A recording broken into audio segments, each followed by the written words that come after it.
नमस्कार, मैं हूं आपके साथ नम्रता। किसी देश से अगर चीन सबसे ज्यादा चिढ़ता है तो वो है अमेरिका, क्योंकि अमेरिकी राष्ट्रपति डोनाल्ड ट्रंप चीन को लताड़ने का कोई मौका नहीं छोड़ते। जब लद्दाख सीमा पर चीन भारत को आंखें दिखा रहा था तो उस वक्त भी डोनाल्ड ट्रंप चीन पर आंखें तरेर रहे थे।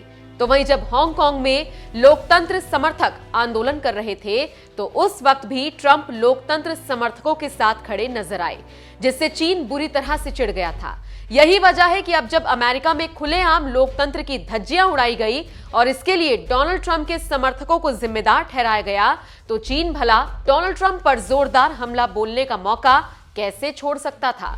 लिहाजा बाकी देशों की तरह उसने भी यूएस कैपिटल हिल्स पर हुए हमले की निंदा तो की ही, लेकिन साथ ही साथ हांगकांग प्रदर्शन के दौरान अमेरिका की ओर से जिस तरह के बयान आए थे उसकी भी याद दिला दी। चीन ने अमेरिका में हुई हिंसा की तुलना साल 2019 में हांगकांग में हुए विरोध प्रदर्शन से की है, जब लोकतंत्र समर्थक सुरक्षा बलों के घेरे को तोड़ते हुए संसद की इमारत में घुस गए थे। अमेरिका ने उस वक्त प्रदर्शनकारियों का समर्थन किया था। यही बात याद दिलाते हुए चीनी विदेश मंत्रालय की प्रवक्ता हुआ चुनिंग ने कहा, जब साल 2019 में हांगकांग में प्रदर्शनकारियों की वजह से अव्यवस्था फैली थी तो अमेरिका के लोगों और मीडिया का रुख अलग क्यों था? उस वक्त उन्होंने हांगकांग को लेकर किन शब्दों का इस्तेमाल किया था और अब वो क्या कर रहे हैं? अमेरिकी मीडिया अब ट्रंप के समर्थकों के प्रदर्शन को हिंसा, ठगी, अतिवाद और न जाने क्या क्या कह रही है, लेकिन हांगकांग के दंगों के लिए उन्होंने किन शब्दों का इस्तेमाल किया था? खूबसूरत नजारा, लोकतंत्र की लड़ाई। चीनी मीडिया में भी ट्रंप के समर्थकों के उत्पात को लेकर तीखी टिप्पणी की जा रही है।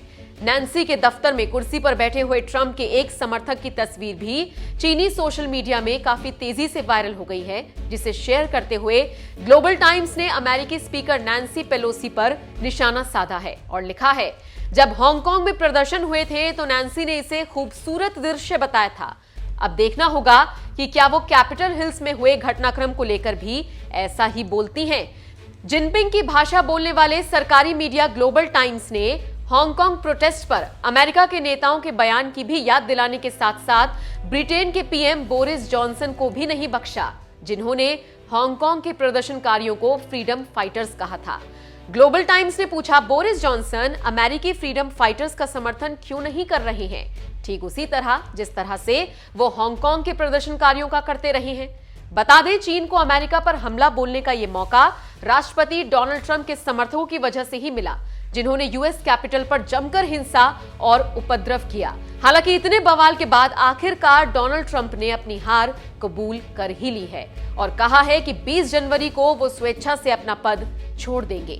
इससे पहले यूएस पार्लियामेंट ने गुरुवार को संयुक्त सत्र में औपचारिक रूप से 3 नवंबर को हुए चुनाव में राष्ट्रपति पद के लिए जो बाइडेन और उपराष्ट्रपति पद पर कमला हैरिस के निर्वाचन की पुष्टि कर दी है।